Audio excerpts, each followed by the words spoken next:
Hello and welcome to another edition of Union Talk.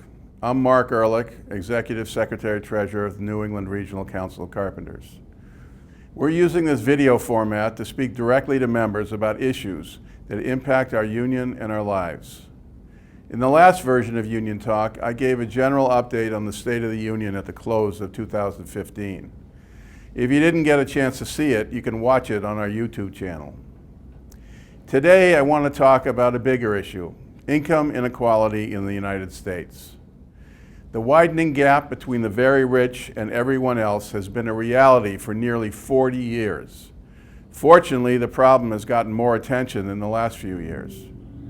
There is a lot of data on this issue, and unless you're one of the privileged few, it's not good news. So let's just start with some facts. Today, the wealthiest 1% own more than the bottom 95% of the population combined. That's 3 million people owning more than 300 million people. Second, 50 years ago, the average CEO of a major company was paid 20 times what the average worker earned. Today, that difference has expanded to 273 times. And while jobs have returned since the recent Great Recession, most of the wealth has gone to the top 1%. The middle class continues to disappear.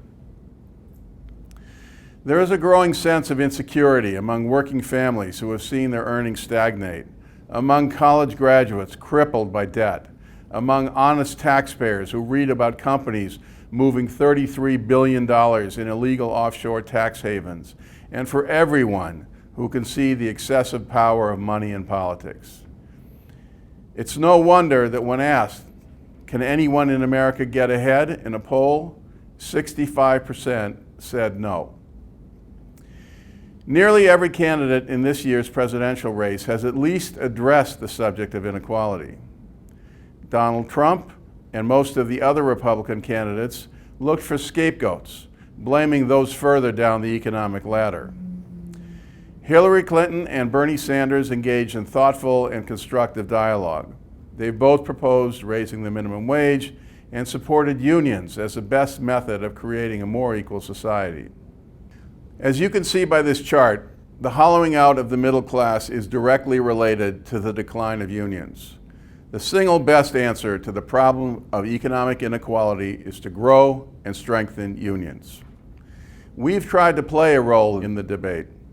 Since the beginning of the year, we featured information on income inequality in America on the media wall at the Carpenters Center. That means that more than 300,000 drivers a day are being reminded that America still has a lot of work to do when it comes to creating a fair economy.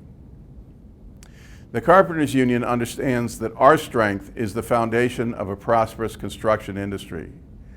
We know that the only reason thousands of carpenters in New England get decent wages, good health care, and retirement benefits is that they are in a union.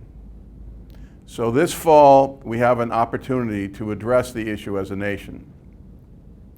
The choice in the presidential race is stark. Donald Trump's tax and economic policies will only increase the divide between his fellow billionaires and everyone else.